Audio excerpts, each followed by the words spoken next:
Hey, Ark again.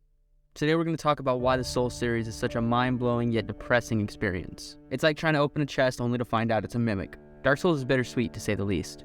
But let's take a look into why. First off, the world of Dark Souls is bleak as hell.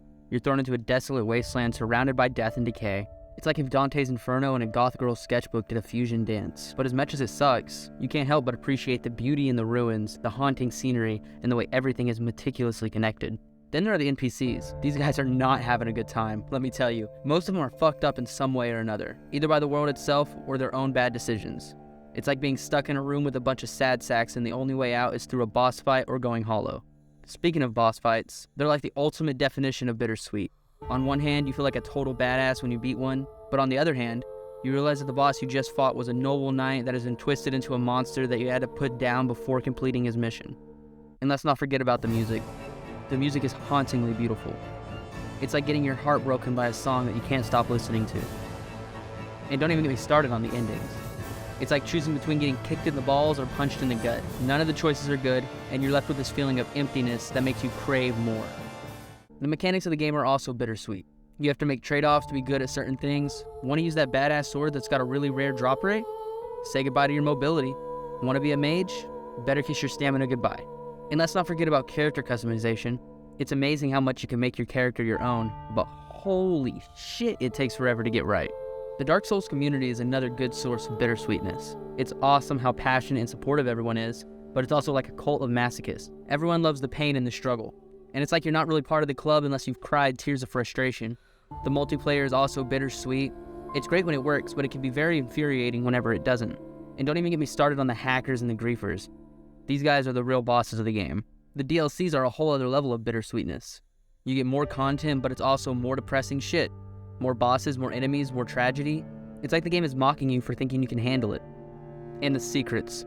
Oh boy, the secrets. They're like little breadcrumbs that lead you to despair and disappointment. But despite the depressing aspects of the series, Dark Souls has a way of impacting the player in a profound way. You start to appreciate the small victories, like finding a hidden bonfire or finally defeating a boss that's been giving you trouble. You also start to appreciate the difficulty of the games, because it's not just there to make you rage, it's there to teach you patience, perseverance, and the value of learning from your mistakes. Then there's the lore of the game, which is like a puzzle you have to piece together yourself. The story is not given to you on a silver platter, but rather scattered throughout the world in item descriptions, NPC dialogue, and environmental storytelling. It's like a mystery that you get to solve, and the more you uncover, the more you realize how tragic the story truly is. And let's not forget about the replayability of the games. You can play through them multiple times and still discover new things, whether it's hidden paths, secret bosses, or just a different way to approach the game altogether. Each playthrough is like a different journey with its own challenges, rewards, and even paths to travel. And speaking of rewards, the Dark Souls community is huge, and it's always there to share in your victories, offer help when you're struggling, or even just mess around in PvP. It's a community that understands the bittersweetness of the games and embraces it as part of the experience. You would definitely be told to get good or level adaptability, but at least you're not alone in your struggles, and that's a comforting thought. And finally, the legacy of the series. Dark Souls has influenced countless games and developers, and has become a cultural touchstone for fans around the world. These are games that bring people back even years after their releases, just because of the impact it has had on them. It's a series that will always be remembered, even if they're not the easiest of games to play. So there you have it. That's why Dark Souls is a beautiful and bittersweet experience, but it's also one that's definitely worth having. It's a series that challenges you, teaches you, and impacts you in a way that very few other games can. It's a series that will frustrate you, but also make you love and respect these games. And that's what makes it so special to me and millions of fans around the world. Thanks for watching.